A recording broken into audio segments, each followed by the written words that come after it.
Donald and Douglas are twins and had arrived from Scotland to help Sir Topham Hatt, but only one engine had been expected. The twins meant well, but did cause confusion. Sir Topham Hatt had given them numbers, Donald 9 and Douglas 10, but he was still planning to send one engine home.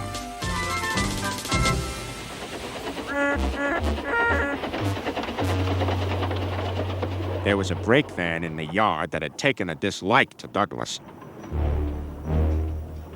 Things always went wrong when he had to take it out. His trains were late, and he was blamed. Douglas began to worry. Donald, his twin, was angry. "You're a muckle nuisance," said Donald. "It's to leave you behind I be wanting." "You can't," said the brake van. "I'm essential." "Ah, are you?" Donald burst out. "You're nothing but a screeching and a noise when all's said and done. Spite doggy, would you? Take that!" "Oh! Oh!" cried the van. "There's more coming should you misbehave." The van behaved better after that, until one day Donald had an accident. The rails were slippery. He couldn't stop in time.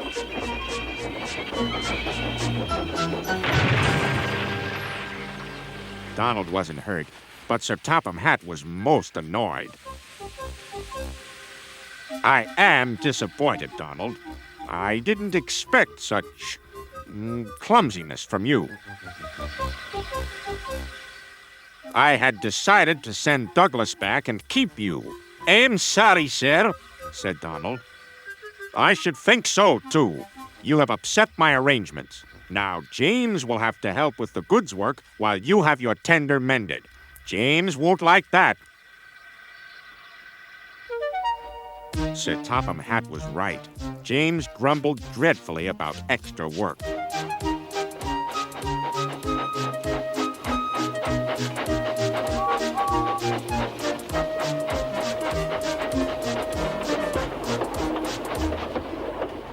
"Anyone would think," said Douglas, "that Donald had had his accident on purpose.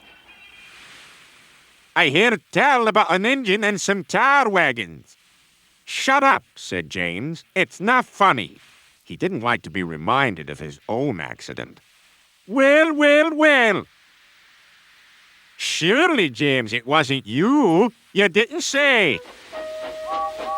James didn't say. He slouched sulkily away. "James is cross," snickered the spiteful brake van. "We'll try to make him crosser still." "Hold back," giggled the freight cars to each other. James did his best, but he was exhausted when they reached Edward's station.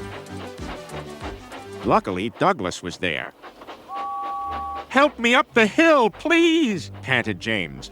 "These freight cars are playing tricks." "We'll show them," said Douglas.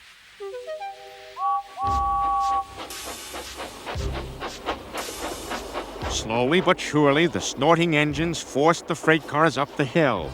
But James was losing steam. "I can't do it! I can't do it!" "Leave it to me!" shouted Douglas. The conductor was anxious. "Go steady! The van's breaking!" The van was in pieces. No one had been hurt, and soon Edward came to clear the mess. Sir Topham Hatt was on board. "I might have known it would be Douglas," he said. "Douglas was grand, sir," said Edward. "James had no steam left, but Douglas worked hard enough for 3. I heard him from my yard." "2 would have been enough," said Sir Topham Hatt. "I want to be fair, Douglas, but I don't know. I really don't know." Sir Topham Hatt was making up his mind about which engine to send away, but that's another story.